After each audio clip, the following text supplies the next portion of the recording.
Every garden is unique with its own microclimate, soil type, and sunlight exposure. Just as a pianist must understand her piano to create beautiful music, a gardener must understand his garden to grow thriving plants. Now, let's delve into the three essential elements of your garden's environment: sunlight, soil type, and microclimate. Sunlight is the lifeblood of your garden. Some plants bask in full sun, while others flourish in partial shade. Knowing how the sun traverses your garden throughout the day will guide you in placing your plants strategically. Next, let's dig into soil types. Is your garden soil sandy, clayey, or loamy? The texture of your soil determines its drainage capacity and nutrient holding ability. For instance, sandy soils drain quickly but may lack nutrients, while clayey soils retain water but can become compacted. By understanding your soil type, you can select suitable plants or amend the soil to improve its structure.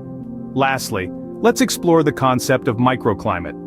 A microclimate is the climate of a small, specific place within an area as contrasted with the climate of the general area. Your garden may have warmer spots, colder corners, windy zones, or sheltered areas. Each microclimate can host different plants, creating a diverse and dynamic garden. Armed with the knowledge of your garden's environment, you're ready to choose the right plants. Choosing the right plants is crucial for a thriving garden. It's like casting the perfect characters for a play. Each plant has a distinct role, and placing them in the right environment allows them to bloom into their best selves. Start by observing your garden's environment. Is it kissed by the sun or does it nestle in the shade? Is the soil sandy, clayey, or loamy? The answers to these questions will guide you in selecting plants that are best suited to your garden's conditions. Next, consider your experience as a gardener. If you're just starting out, you might want to opt for low-maintenance varieties. These are the plants that won't give you a hard time even if you forget to water them for a day or two, or if they get a little more sun than they ideally should. Think succulents, snake plants, or pothos, hardy characters that are forgiving of occasional missteps. Don't shy away from flowering plants either. Marigolds, pansies, and petunias are not just beautiful to look at, they're also quite easy to grow. And let's not forget about herbs. Basil, mint, and rosemary can add a delightful scent to your garden and flavor to your meals. Remember, a garden is a living, breathing entity. It grows with you, learns with you, and even forgives you. So don't be afraid to experiment, to try new plants and see what works best for you and your garden. Now that you've selected the right plants, let's move on to planting techniques. Planting might seem simple, but there's a technique to it. Let's dive right into the step-by-step process. First, you'll need to dig a hole. The depth of this hole should be about twice the size of the seed or root ball of your seedling. This gives the root space to grow and expand. If you're planting seeds, a shallow trench is all you need. Sprinkle the seeds in, then cover with a thin layer of soil. Remember, seeds don't need to be buried deep. They just need enough soil to keep them moist and warm. For seedlings, place them in the hole, making sure the top of the root ball is level with the soil surface. Backfill the hole with soil, pressing gently to remove any air pockets. The goal here is to make sure the seedling is secure and the roots are in contact with the soil. Now, let's talk about watering. After planting, give your seeds or seedlings a good drink. This helps the soil settle and initiates the growth process. But be careful not to drown them. A gentle shower from a watering can is enough.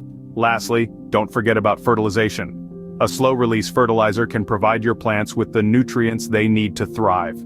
Apply according to the package instructions, and remember, less is often more when it comes to feeding your plants. With your plants in the ground, it's time to learn about watering. Watering is essential, but it's easy to overdo it or not do enough. Just like us, plants need water to survive, but different plants have different hydration needs. Some plants, like succulents, prefer to stay dry, while others, like ferns, need a consistent level of moisture. The key is to observe your plants and understand their water requirements. If the leaves are turning yellow or brown and falling off, then you might be overwatering. On the other hand, if the leaves are wilting or the soil is dry to touch, then your plant may be thirsty. Next comes the timing. The best time to water your garden is in the early morning when the sun is low. This allows the water to reach the roots before evaporating and also reduces the chance of fungal diseases which can occur if leaves remain wet overnight. While watering, focus on the base of the plant.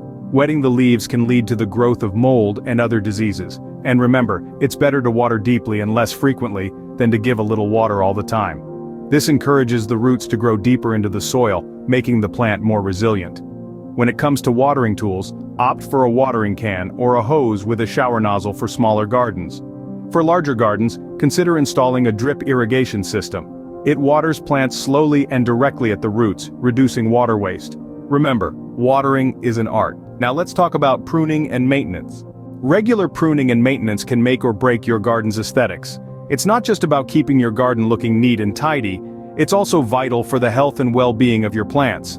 Pruning helps to encourage new growth, allowing your plants to flourish.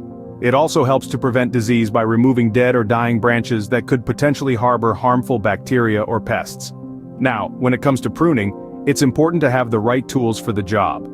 A sturdy pair of pruning shears is a must for any gardener. For larger branches, a pruning saw might be necessary. And don't forget a good pair of gardening gloves to protect your hands. When pruning, always make clean cuts at a slight angle, about a 1/4 inch above a bud. This helps to promote healthy new growth. Remember, less is often more when it comes to pruning. You can always trim more later if necessary. Keep your garden neat and tidy with regular pruning. Next, we'll discuss pest and disease management. Every garden will face threats from pests and diseases. This is a common gardening reality, but fear not.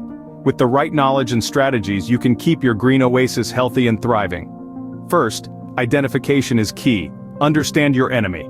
Pests, such as aphids, slugs, and beetles, or diseases like powdery mildew and blight, can wreak havoc on your plants. Keep a keen eye on your garden. Notice any changes in your plants like yellowing leaves or holes, which often signal a pest or disease problem.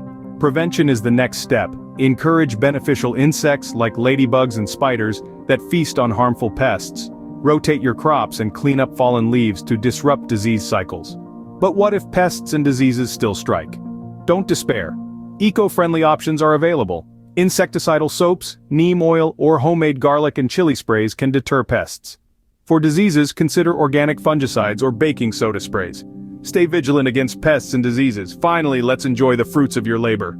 Gardening is not just about the work, it's about the joy it brings. The fruits of your labor truly come to life in this stage of your gardening journey. There's a certain thrill that comes along with harvesting your first ripe tomato, the aroma of freshly cut flowers, or simply watching a butterfly fluttering in your garden.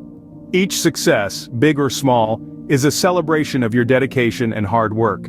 And each mistake, believe it or not, is a stepping stone to becoming a better gardener. So don't be disheartened when a plant wilts or a pest invades. Instead, think of it as a learning experience. Remember, your garden is not just a collection of plants, it's an extension of you, a reflection of your patience, love, and resilience.